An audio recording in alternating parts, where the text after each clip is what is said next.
and thanks for tuning in to the Path 11 podcast. I am your host, April Hanna.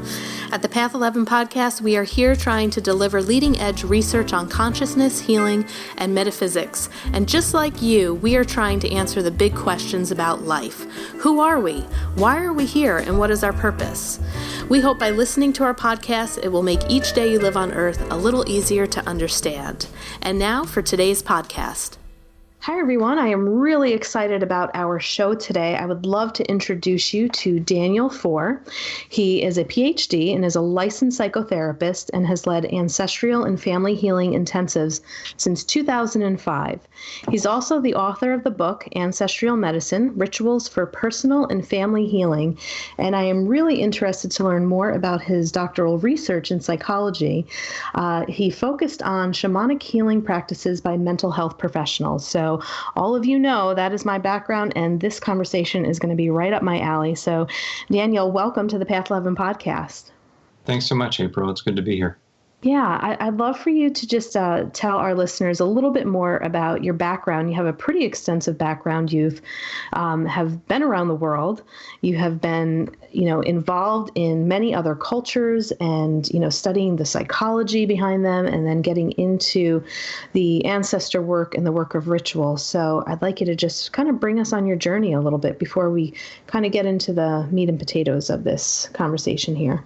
Yeah, sure. So give a nod of respect to my own ancestors who were early English, German, Irish settler colonialists in North America through Pennsylvania and Ohio. I live now in Western North Carolina in traditional Cherokee territory and spent a good number of years in the San Francisco Bay Area as well. And I wasn't raised with any kind of ritual or ceremony. I was marginally Methodist, but sought out as a teenager paganism and shamanism and ritual kinds of things, and had the good fortune early on to connect with teachers, and they gave me a framework for relating with the spirits of plants and animals and deities. And so since that time, when I was 16, 17, I've leaned in a lot with work with different kinds of teachers and systems, and some of those have been with indigenous systems like Native North American ways, especially Lakota, a Native American church, but I don't presume to represent those ways, but they've been an influence. And more often than not, it's been with non-indigenous systems, people that are practicing earth-honoring traditions, and Yoruba culture has been one big influence. I go back and forth to West Africa and train with teachers in Ifa, Orisha tradition. And so I have sat with Buddhist teachers and, I work within different systems. And I, alongside being a ritualist, I am also a doctor of psychology and a licensed marriage and family therapist, even though I don't practice per se. I implicitly practice that all the time in my mentorship of people.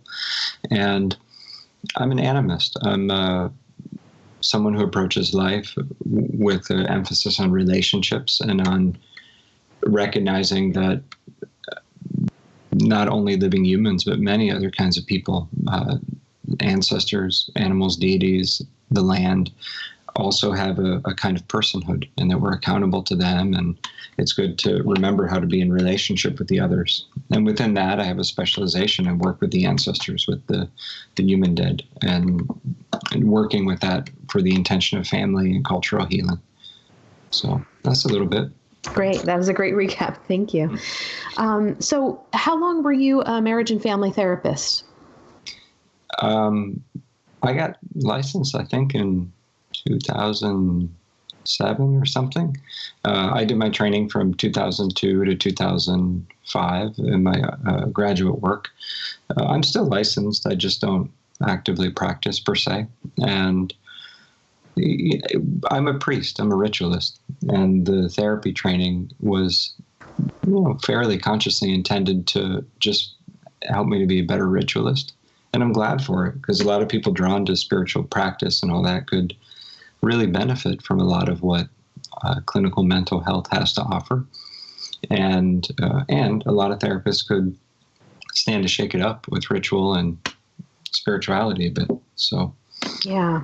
I mean, and that's what I feel too, just working in the field of mental health, for so long, and, just understanding your use of it in the practice, but also beginning to blend and help our clients learn about ritual space, because it's just, we do have it in our culture here in Western culture, and it is, primary that of the indigenous culture. But I really feel that there's an element of it that does lack.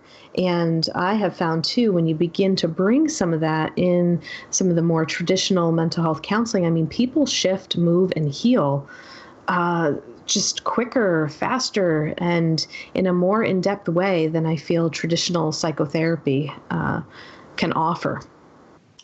One of the ways that psychotherapy often unintentionally, and not always, but often, replicates a kind of racist, colonialist harm, the cultural damage, is to place the emphasis only on relationships between living humans.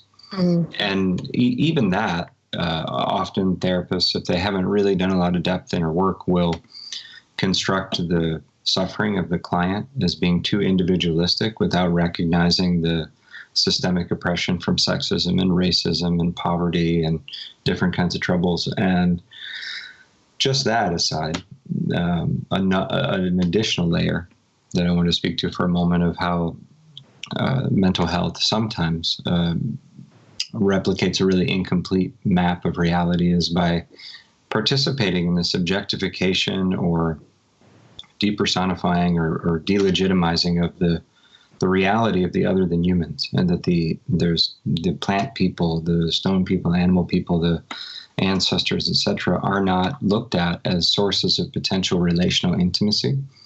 They're not seen as sources of emotionally corrective experience or earned attachment or reparenting. And a lot of indigenous or other than indigenous earth honoring systems still remember that relational healing and mental emotional healing can come about from healthy relationships between humans and other than humans.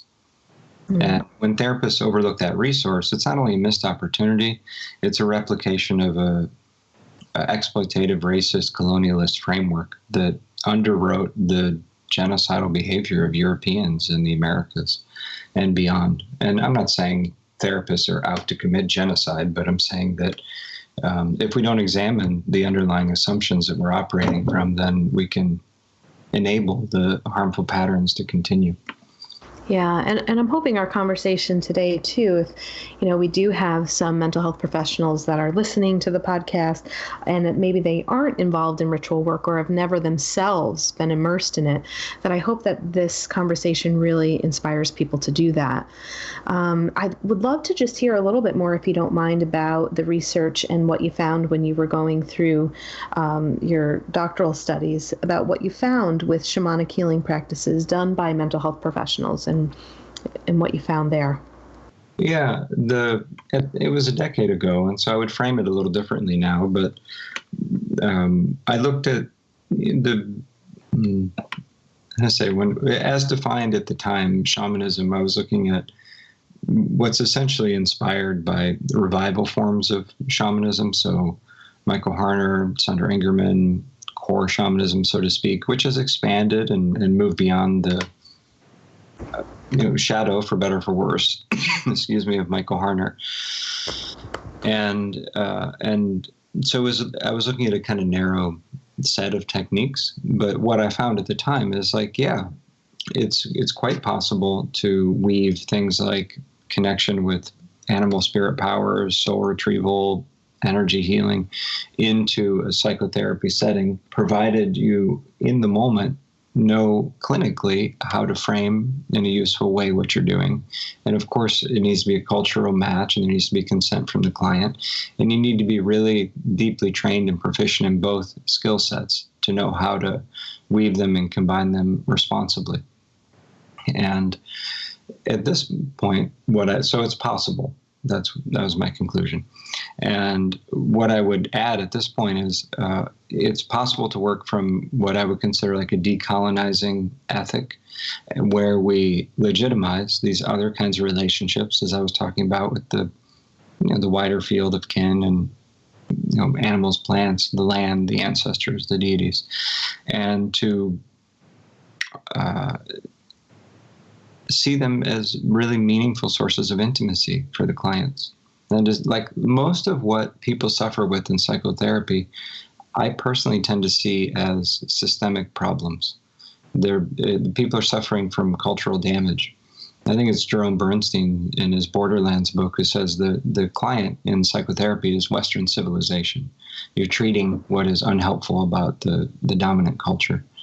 And in that sense, I also tend to see a lot of the suffering that people are working through in therapy when they go to therapy as ancestrally sourced in particular, and that it's a continuation of intergenerational patterns of abuse, addiction, oppressive behaviors, unmetabolized trauma, things like that. I think that's a great segue into what I'd like to talk about next, too. So, yeah, let's continue with that in our conversation. How does one begin to heal their ancestral lineage? And how do we get individuals to maybe just really kind of, I don't want to say wake up in a sense, but maybe stop for a second and really take a look at those patterns that have happened within their lineage, and maybe helping people to understand what that means to heal an ancestral lineage? Yeah, it's a big question. For one, an assumption is that the ancestors, the dead, the ones who are not incarnate right now, but who were previously incarnate, dwell in the present. They're not just memories, they're not just parts of us, but they have a kind of soul or spirit, reality on their own terms. And therefore, a relational stance is appropriate or warranted. They're not just a part of us. And next step is to recognize that not all the dead are equally well and happy and wise and loving. Just dying doesn't make you a source of healing and kindness. It makes you not incarnate anymore. And so the dead who are wise and loving can have a beneficial and supportive impact on our lives. And the ones who are in a troubled state can have a less than awesome impact on our lives. And the degree of impact is really substantial. It's not something we get to opt out of. Like, you can not believe in microorganisms but still die from infection. And it's like that with the ancestors. They have a kind of structural reality that we don't get to opt out of. We are group level, lineage level creatures more than we might want to acknowledge. And go ahead. Yeah. And so kind of leading off from that too, can you talk a little bit about the importance of communicating with the ancestors, and maybe those ancestors, like you said, who had passed, but there's stuff that isn't healed, or they're not happy, or healing needs to happen within them with our help in order for the living generation to move forward with more healing? Yeah, there's so many reasons that those relationships are important to tend to. It's like the trunk asking, why is it important to know about the roots? Do the roots exist? Or, and so we're part of one larger organism, some of which is in the visible and some of which is in the unseen. And so the question, if you were to ask, Daniel, tell me, why is it important to communicate with other living humans? It'd be like, well, geez, there's a lot of reasons. And so it's like that with the ancestors.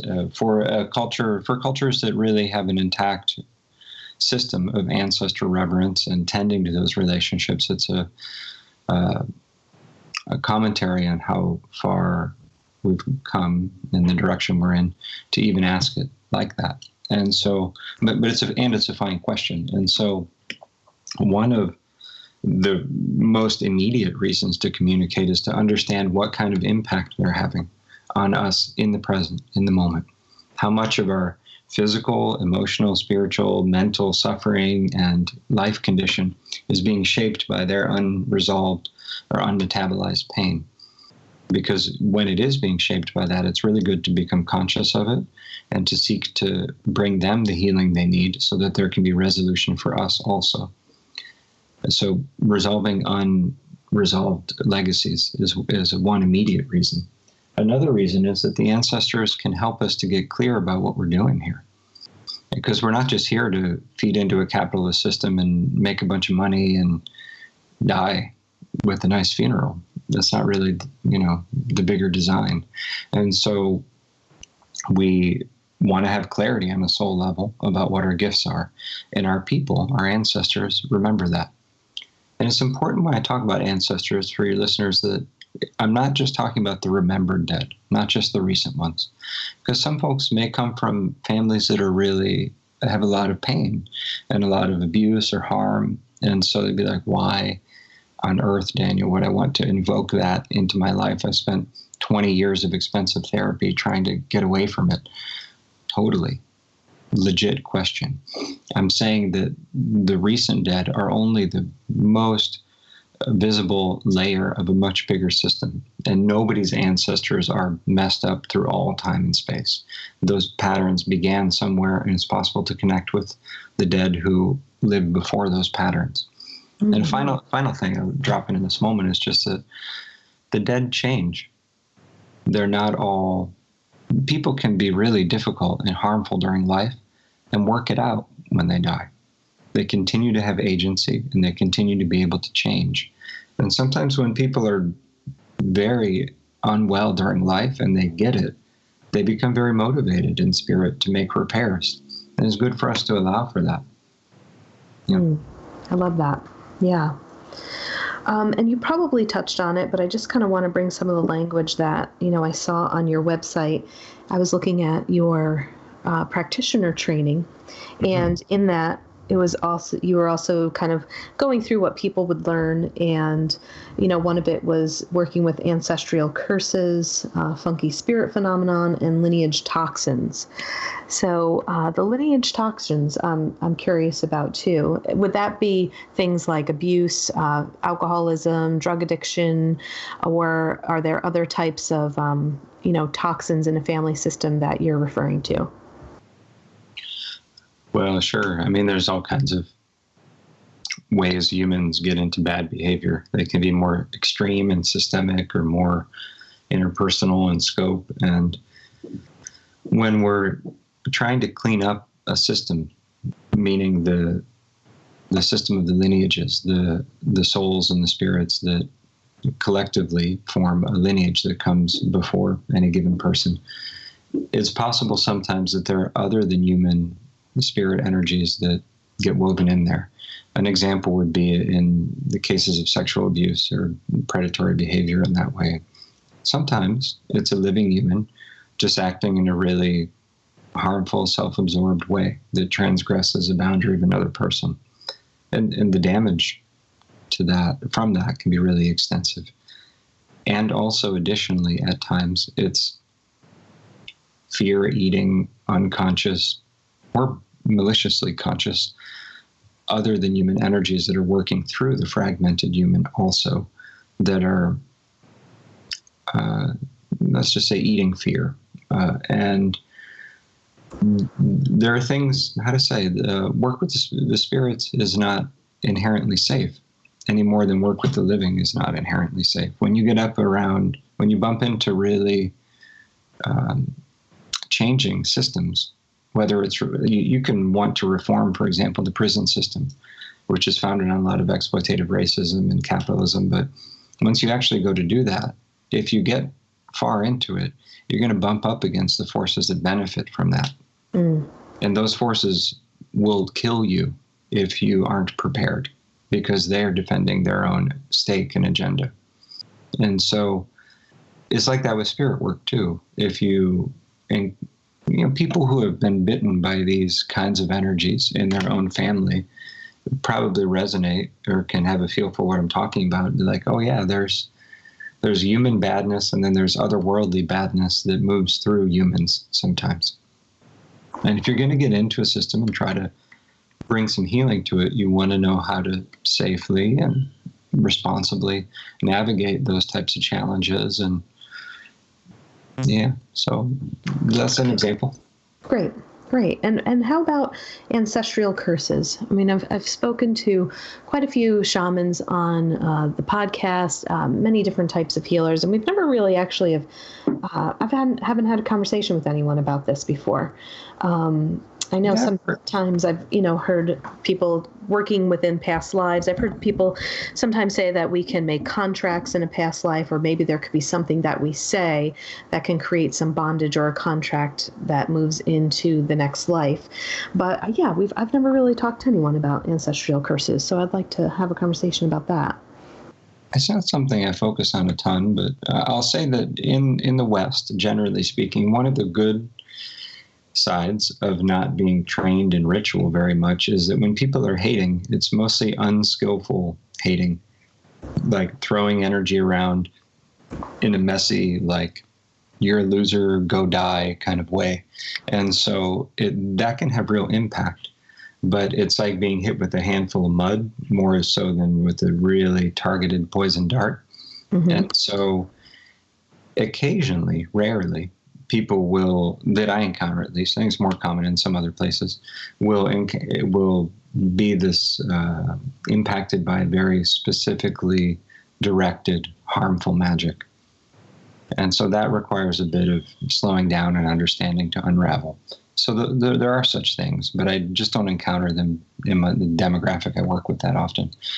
And more commonly, there are, as you described, patterns, agreements, conscious or unconscious, that get passed on and replicated from generation to generation.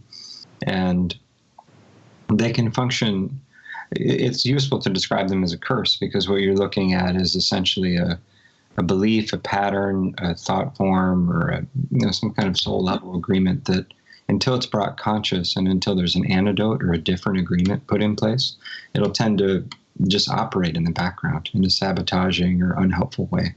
So often, if people understand what the blessings and gifts and awesome qualities of any given lineage are, and they really affirm those and take those to heart, then whatever so-called curses are there will dissolve. So I tend to work from this poisons and antidotes model, I guess you'd say. So if you know what the blessing, you need the blessing to be stronger than the so-called curse. Mm. Yeah. Okay, great. And let's say, I'd like you to speak to maybe the importance, or I guess the fact that this work isn't to be taken too lightly. And if you're introducing it, say, into this Western culture that is like, okay, I want to try this. Maybe they're very interested in it. They feel called to it. Something resonates with them. What I have found through my own personal experience in doing, rituals, being a part of it, leading them too, is that it's subtle, but it's so deep, and it can appear sometimes as if, okay, this is happening here. There's some drumming here, or, we're honoring the different elements and we're using them for the healing. But the healing that I have gone through and have experienced, is continuous. It's not just like you show up to a ritual event and you're immersed in this weekend and then you leave the event and it's done. I mean, it really goes beyond and integrates, I feel, into a person's system. And so how does a practitioner really begin to explain what people are getting themselves into if they're coming to like a weekend immersive, or they're doing a full day ritual, for them to really understand, to move into the space with respect, and to move into the space with, I guess a certain state of consciousness, to understand what they're going into is a pretty serious thing. It's a really good question. I'm glad you bring it up. And it's something I actually sit with and struggle with a lot. We have a lot of conversations about it in our community, practitioners and folks doing the work. So most people have had a sucky experience of authority to begin with. And so just teaching is a challenge, because, people expect the worst in a lot of ways.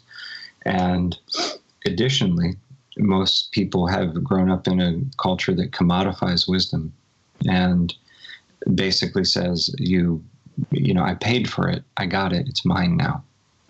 And that's not really how it works traditionally or on a spirit level. There's a need to embody something and take your time with it and all that. And just because you've done a training in a thing doesn't mean you've necessarily embodied it and lived it yet. And people sometimes abuse that their authority or like are too controlling with stuff. And people have accused me of that. And it's an interesting inquiry, how tightly to hold a modality, how tightly to hold on to a thing, when to give permissions to teach a thing. Those are important questions. And in my experience personally, with the two lineages I've been around enough to get a feel for, are Lakota tradition and Yoruba tradition, and much more so with Yoruba tradition. But in both, the level of investment and commitment to be able to guide others in a thing is multi-year, for sure. At the very least, you would need to lean in with pretty full-on study for maybe at least 4 years, or something like at least a number of years up front to be able to start working for others. And so that level of mentorship or apprenticing is not the norm in the West. And it requires staying in relationship. And it's really not something folks are used to. And so I try to, on one hand, be super generous and like give away the teachings. In the book, I'm like, here's how to do the work. I made it a how-to book. And so I can't control what happens with that. On the other hand, I do care a lot about ritual safety. And people sometimes will see on an outer level thing and be like, oh, I got this. But they don't know what goes on beneath the surface. I've had students that I am mentoring, and then they actually go to lead a group ritual, and they're like, damn, I feel wrecked for like a day or 2 days. Right. And I'm like, oh, yeah, there's a lot that you need to do to hold a group space. Right. So how it looks on the outside is necessarily how it looks internally. So it takes a minute. Yeah. Yes, thank you for that. And I think that there is a big difference when you're participating, like you said, as opposed to leading. There's a totally different energy that needs to be held. So that could be a little shocking for a person running their first, if it's because you're in a totally different space. And yes, holding that space, yes, it can be pretty profound. And they're like, whoa, what just happened? Yeah, and I think,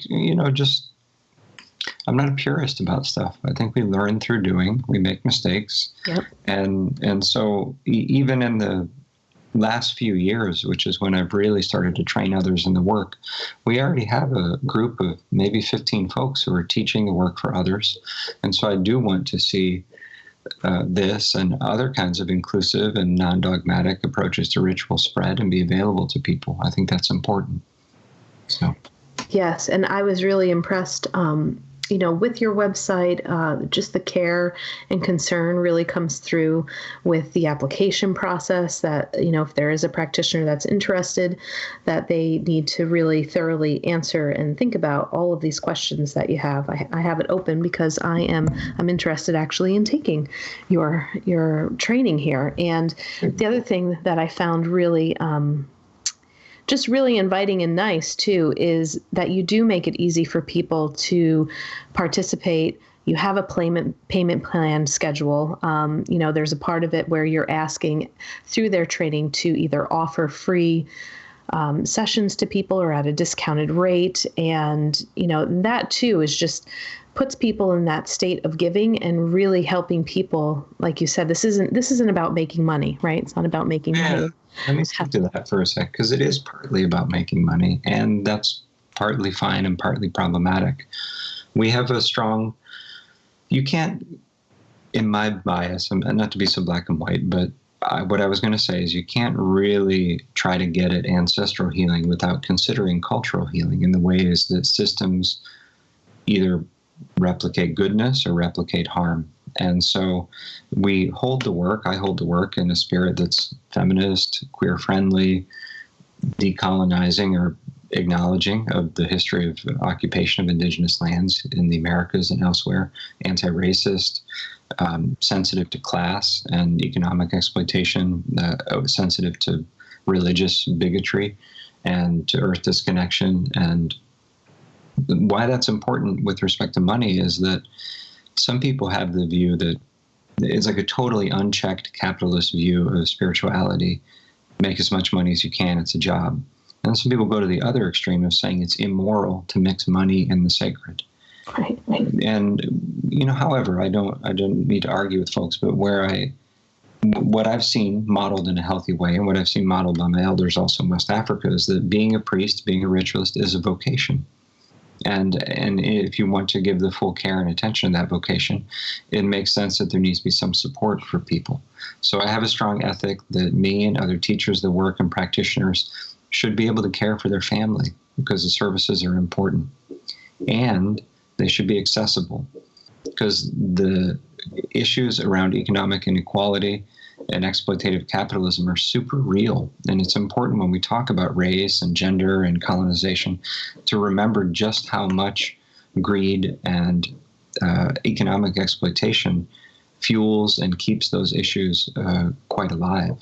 So sometimes I feel like the topic around class and access to services gets lost in the cultural healing dialogues, and it certainly is a point of confusion around a lot of spiritual practice and a lot of contention, because there's a lot of competitive energy in the world. The spiritual identified people are, what I want to say, have a lot going on sometimes.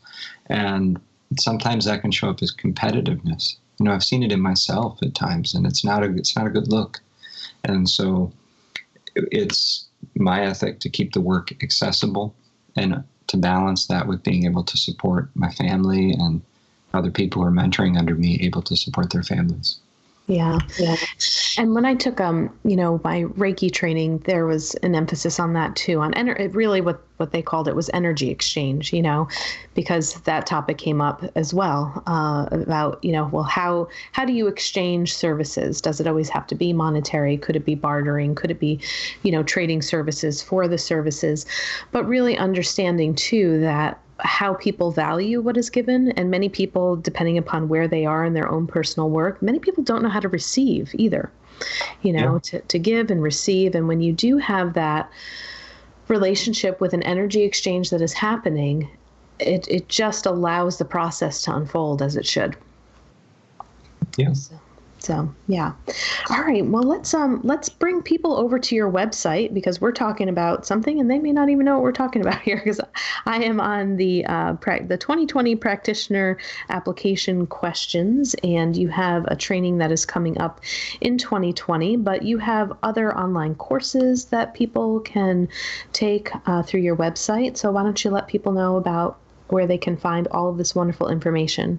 Sure. For folks drawn to ancestral healing, we have a course that begins in the fall, and that it's a full-length course supported by a lot of folks.